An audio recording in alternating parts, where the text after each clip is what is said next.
Hello viewers, me and team here. Welcome back to Let's Play Heroes of Might and Magic 5. And in the last part we got a cutscene when I came up here, and I decided to go back and collect stat buildings.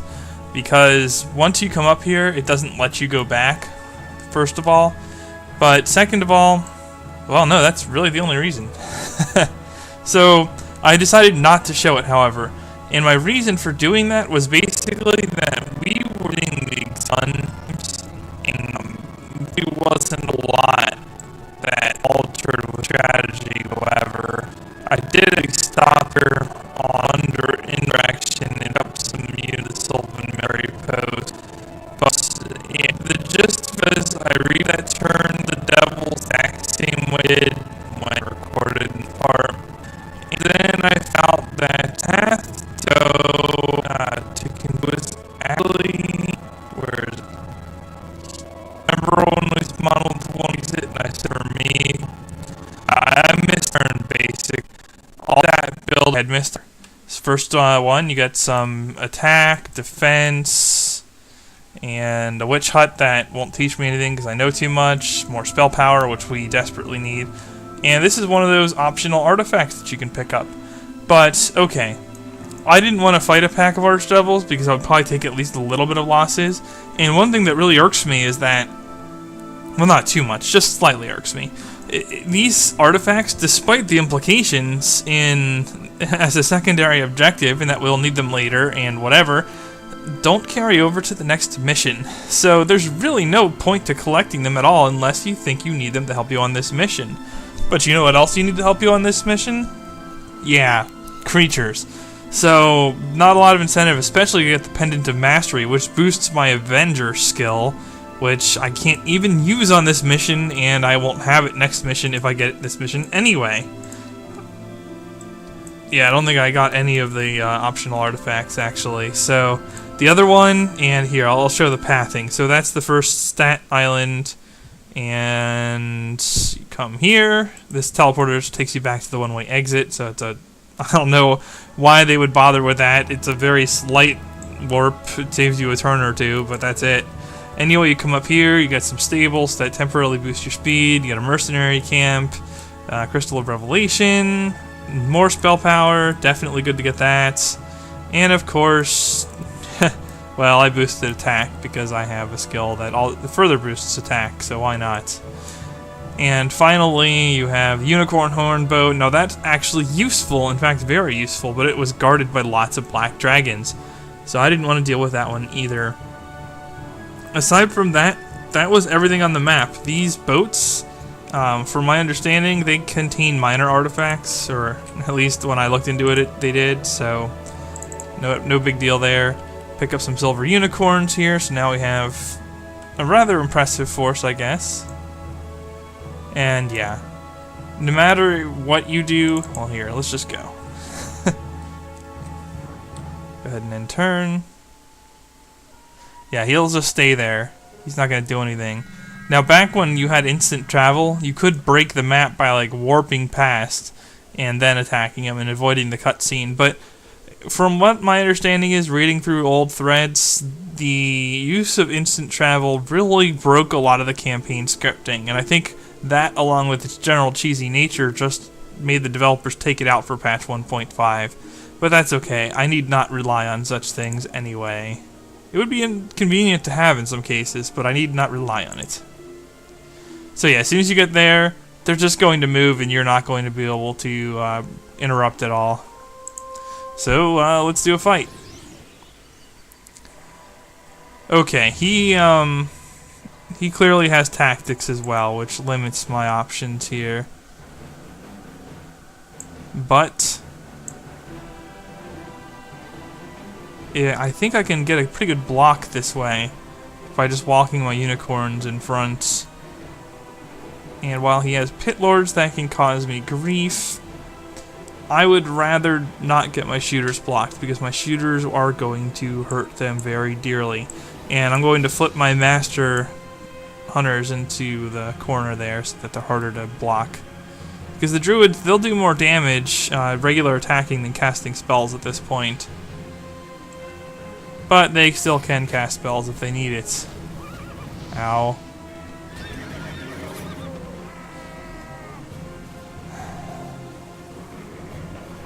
Yeah. Yeah, see, if I... This is unfortunate. But these dogs would triple hit my shooters if I don't block them. So I'm just going to block, actually, which is not the usual Sylvan approach. The usual Sylvan approach is hyper-aggression, I would assert, but, well. And then the other thing we want to do is we want to get rid of the Cerberus because they are extremely damaging. And we do get to do some damage there. But what I also want to make sure I get rid of are these guys. Although I can probably sneak a little bit of... Oh no, that's not going to do much at all. 340, 432, 680. I think this is worth my... Well... It depends on whether these guys can kill them enough. But let's just hit them with an Ice Bolt. That's probably good enough. Well, maybe not. Okay, so maybe when your opponent's defense skill is sufficiently high, then that's not true. And you are better off with still casting spells. Huh. What's next in the queue? Alright, so I can wear down the dogs a little bit more, and I really should get rid of the nightmares because they also hurt a lot. So, yeah, just kill them. You're not going to contribute much by the looks. Yeah, just ruin their day. I think the unicorns can take care of this problem. Alright, he can't reach me even if I cheat up a little bit. So you're them. Aw, man. I was kind of hoping they would not go for that. Very frequently they cast, like, weakness or some stupid crap on you. And, yeah, that's usually a good enough situation then. How long until they act again? It's gonna be an eternity if I hit them with an ice spell, so that's what I'll do. Because I don't want them retaliating on me and giving me a lot of damage, so... We're just going to hit them with standard stuff.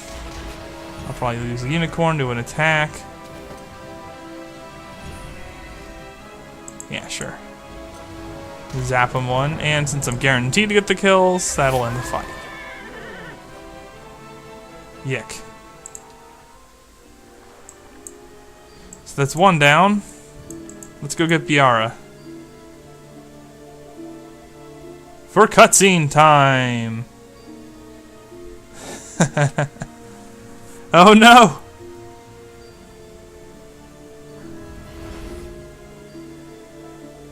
Well.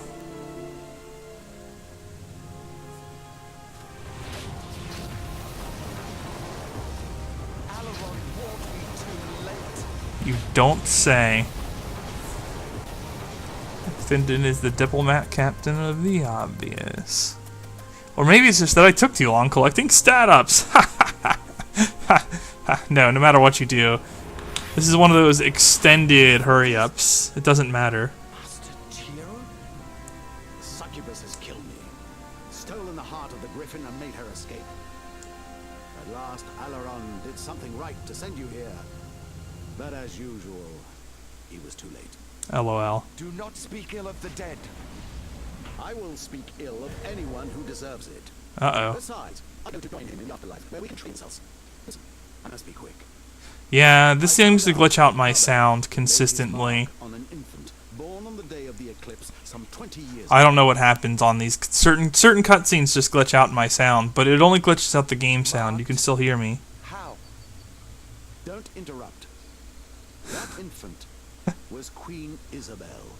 Kabbalist's plan. So basically, because you're flickering and can't see this, it might not be able to hear it.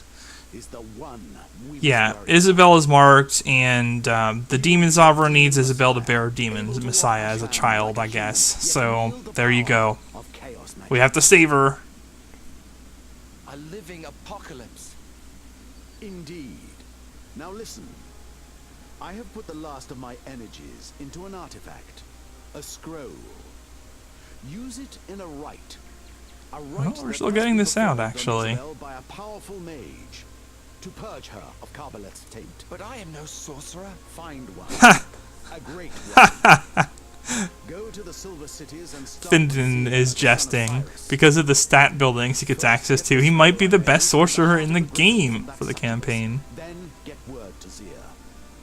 It doesn't sound easy. Nobody said it would be easy.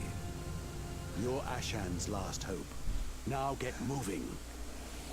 Man, Findon whining about stuff being easy. Come on, this is an easy enough thing.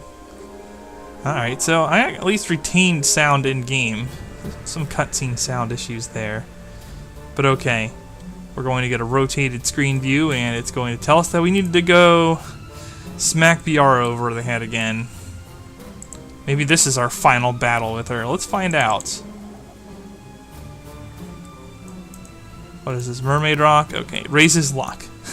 It doesn't have a chance to lower luck, which would be annoying. So we'll explore a little bit. Actually, do I have the forces I need to beat her? Because I don't think her forces grow. Oh, she doesn't have a lot.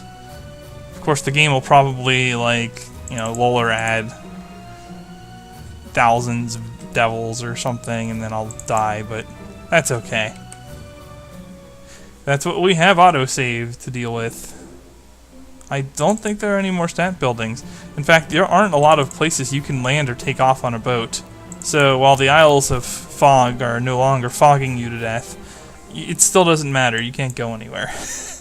At least not on a boat. A couple things to collect at sea, but a lot of time cost in doing so. So let's just end the scenario, I guess. I think that was one of the artifacts I was supposed to get. Yeah, they're all guarded by high-level enemies for the most part.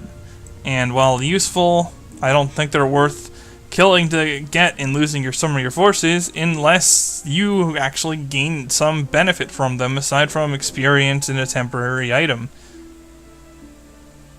I could be wrong. They might give me something more. Maybe they give me stats and I'm going to pay for it again, but whatever. Findon's strong enough. What do we have his stat line at? 22, 19, 16, 16, but what kind of artifacts do I have boosting that? No, nothing's boosting that. Those are my raw stats. Yeah, we're good.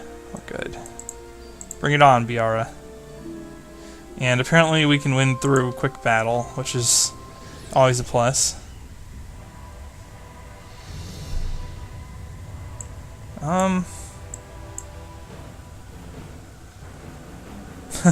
Good as anything. Oh, apparently she is copying the same tactics. Unfortunately, she goes first. That's going to hurt a lot. But we are going to retaliate on them, and they are not going to do a lot to us. Oh no, she has a bunch of succubus mistresses. Never mind.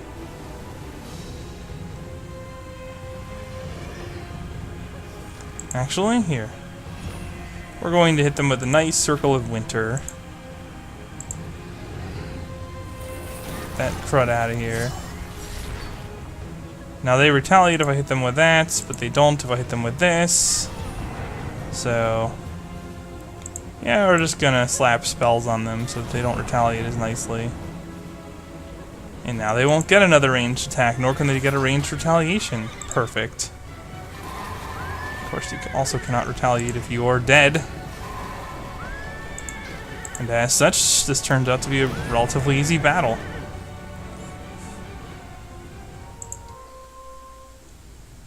Do not kill me. If you do, the magic of Tiro dies with me.